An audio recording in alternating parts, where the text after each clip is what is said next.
একই গ্রামের ৩ ছাত্রীর নিখোঁজের ঘটনায় চাঞ্চল্য এলাকা জুড়ে। প্রায় ৬ দিন কেটে গেলেও এখনও মেলেনি তাদের খোঁজ। আতঙ্কে পুরো গ্রাম। ঘটনা ইংরেজবাজার ব্লকের কোতোয়ালি অঞ্চলের মিহির দাস কলোনির পাহাড়পুর গ্রামের। জানা যায় সেই গ্রামের বাসিন্দা সীতেশ পাহাড়ি, তপন পাহাড়ি ও মিতুল পাহাড়ি। এই ৩ জনের মেয়ে, একজন কলেজ এবং 2 জন স্কুল ছাত্রী। কেউ বা কলেজে, কেউ বা স্কুলে যাওয়ার নাম করে বাড়ি থেকে বের হয়, তারপর থেকেই নিখোঁজ হয়ে যায়। এদের মধ্যে একজন নাবালিকাও রয়েছে। সারাদিন সারা রাত খোঁজাখুঁজি করেও তাদের খোঁজ না মেলায় পরের দিন মঙ্গলবার ইংরেজবাজার থানায় ৩ ছাত্রীর পরিবারের লোকজন লিখিত অভিযোগ দায়ের করেন। ৬ দিন কেটে গেলেও এখনও পর্যন্ত তাদের কোনো খোঁজ পাওয়া যায়নি।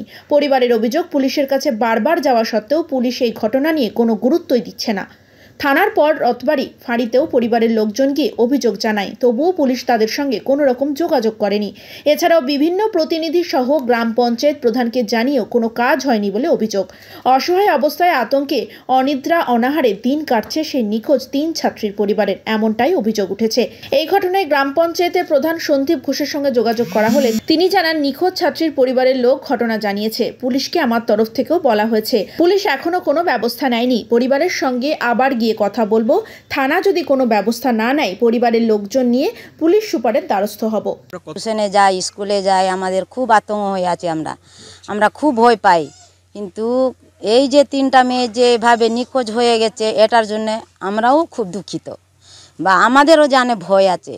আমরা গ্রামে চলছি ফিরছি, আমাদের আত্মীয় স্বজনের ছেলে মেয়েরা আছে, আমরাও খুব দুঃখিত আছি।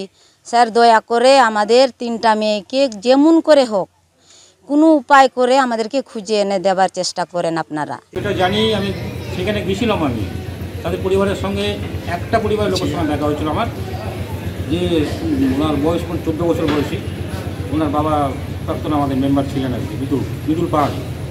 বাকি দুটোর সঙ্গে আমার দেখা হয়নি। আমি প্রশাসনেও গেছিলাম, থানাতেও গেছিলাম। আজকে আমি দুবারে সরকার এসে বলে সারাদিন ব্যস্ত ছিলাম। আমি সন্ধ্যা নাগাদ আবার এসে যাব, আমি থানায় যাবো। এই যে পুলিশের ভূমিকা, তো পুলিশকে আমরা বারবার বলে এসেছি, স্যার এটাকে দেখে দিতে হবে। আমার পক্ষ থেকে যতটুকু চাপ দেওয়ার, যতটুকু বললাম আমি বলেছি।